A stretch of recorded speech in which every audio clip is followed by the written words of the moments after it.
Question number 2, Andrew Little. Tēnā koe e te mangai o te whare, takipatai ki te pirimia. Does he stand by his statement regarding housing that I don't think it's a crisis?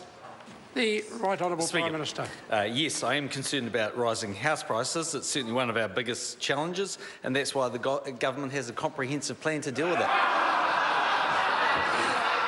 Supplementary. Order. Order. Order. Supplementary question, Andrew Little.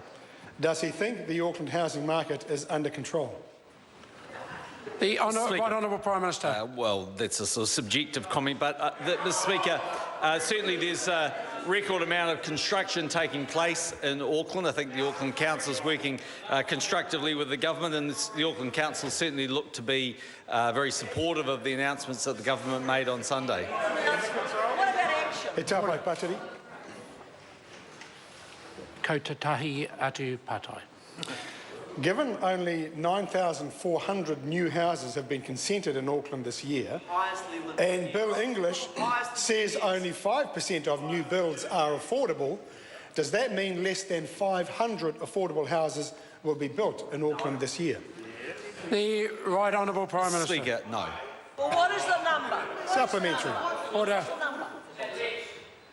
Supplementary question, Andrew Little. How does he reconcile his claim that there's plenty of houses in the pipeline with Statistics New Zealand's statement that quotes, the trend for the number of new dwellings consented in Auckland has tailed off since late 2015? Or is that just another inconvenient fact for his government?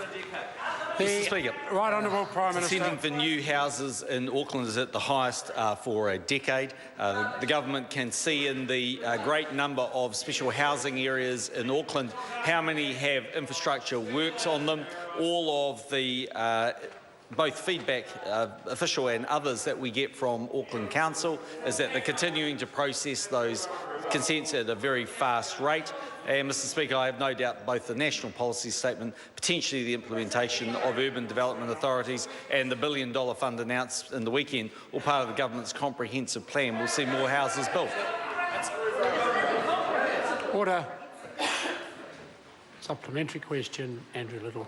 Does he agree with the New Zealand Herald that his piecemeal efforts have failed to resolve the housing crisis and lending money to councils will be no different?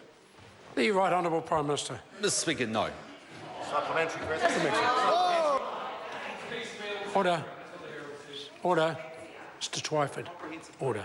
Little less interjection. Supplementary question, Tim McIndoe. Thank you, Mr Speaker. To the Prime Minister, what steps is the government taking as part of its comprehensive plan to deal with housing? Order. Order. And Order. No. I'm getting emails from members of the public who are now getting quite fed up with the fact that they can't hear a question and often they can't hear an answer because some members to my left either don't like the question or don't like the answer. Mr McIndoe has a right to ask a question. I can deal with it more severely if I need to. I don't want to. I'm just seeking some cooperation from members to my left. Tim, point of order, the Honourable David. Sir, disorder is encouraged when questions aren't in order. Standing orders make it clear that questions are not allowed to include assertions. The idea that This is a point of order. The idea that the government can load up a question by saying that their response is comprehensive as an assertion, sir, is what caused the disorder. Order. No, I don't need any assistance. Order. No, I don't need your assistance, but I do thank you for offering it. I will determine whether a question is in order or not. There will be some questions asked that members don't like the tone of. It applies to both sides. Some opposition questions members on my right-hand side don't like, and the other way around. I will be the sole determinant. But I thank Mr Parker for his assistance. No, a question from Tim McIndoe. Please start again. Thank you, Mr Speaker. What steps is the government taking as part of its comprehensive plan to deal with housing and housing affordability issues? Speaker. Order. The Right Honourable Prime Minister. Mr Speaker, there are many parts of the government's comprehensive housing plan. They include our social housing bill, our emergency housing program, special housing areas, the expanded Home Start scheme for first home buyers, freeing up surplus Crown land, the national policy statement, RMA reforms and the extra tax measures we took last year. On Sunday, Mr Speaker, I announced a new $1 billion housing infrastructure fund to support infrastructure needed for new housing in high-growth areas. And we're considering independent urban development authorities for areas of high housing need. By any definition, this is a very comprehensive housing plan. Supplementary question, Dennis O'Rourke. Bits of paper. If it costs $1 billion to fix a housing challenge in Auckland, how much will it cost to fix the housing crisis in all of New Zealand? The Right Honourable Prime Minister. Well, Mr Speaker, the $1 billion is actually only a small part, actually, of the infrastructure that's required to build all of the houses around New Zealand. But the government is, I think, making an important step to allow those councils to bring forward housing that would otherwise be waiting. But by any definition, the government's response is wide-ranging, and we can see that by the fact that we're in the biggest housing boom and construction boom we've seen for a very long time. Supplementary. Supplementary question, Andrew Little. In light of the fact councils can already borrow at 3% a year, meaning his new loan facility really just amounts to a $30 million a year saving for councils, is that seriously the best and most comprehensive response he can come up with for a shortfall of 40,000 houses?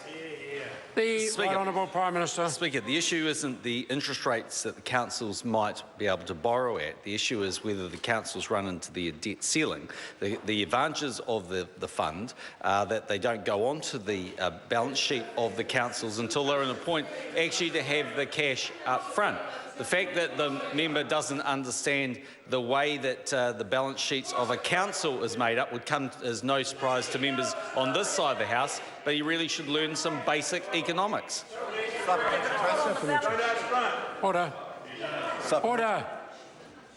Supplementary question, Tim McIntyre. Thank you, Mr Speaker. What reports has the Prime Minister seen in support of the government's new $1 billion housing infrastructure fund, which he announced at the weekend? The Right Honourable Prime Minister. Mr Speaker, well, the New Zealand Herald thought your leader was a loser. So if you want to quote the Herald, yeah, you'd fine, go for it. Mr Speaker, I've seen many... That's a good example of the way an interjection from my left to the right causes some disorder. If the Prime Minister now would address the question. Speaker, I've seen many reports providing strong support. Yeah, it's true. That's why Grant was promoting the article. The Property Institute said these measures are great. Local Government New Zealand said the new fund is an example of local and central government working together. The Queenstown Lakes Mayor said we've certainly been right that looking for these projects is an excellent idea. And Auckland Mayor said it's a significant sized fund. And there's been widespread support for the new housing infrastructure fund. Supplementary question, Andrew Little. How many more housing announcements that weren't in the budget is he planning to make to tackle a crisis he says doesn't exist? Or isn't the budget comprehensive anymore? The Right Honourable Prime Minister. Mr Speaker, the member's right that it's a comprehensive plan and it has many parts to it. And Mr Speaker, there are always potentially other parts of it. That's really the point, isn't it, with the challenge of housing, not just actually in Auckland or anywhere else around the world when we're seeing this. There's no one single thing that will resolve it. What we do know is this government's tackling each and every part of it, and that's in quite significant contrast to the last time New Zealand saw these issues under the previous Labor government when there weren't parts to any plan. Supplementary. You opposed every measure we had. Order. You didn't do anything. Order. Hobsonville. Order. Economic sabotage. Order. I've told this side off a number of times for its interjections. They're just about as insistent from one member to my right, and they will cease. Supplementary question, Andrew Little. Mr Speaker, isn't it time for him to admit what every New Zealander can see, that his government has no comprehensive plan, and what we need is a government-led program to restore the Kiwi dream of home ownership by building thousands of affordable homes for Kiwis to buy. The Speaker. Right Honourable Prime Minister. Speaker, if the member was to be believed, then we wouldn't have the highest level of building activity in Auckland for a decade.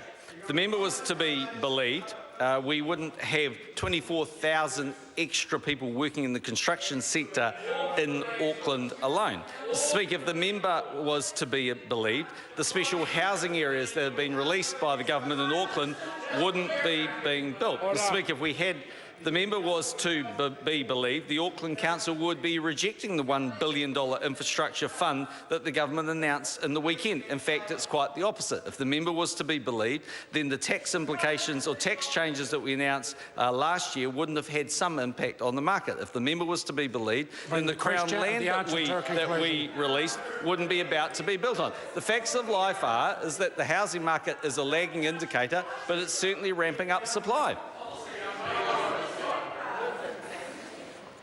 Question number 3.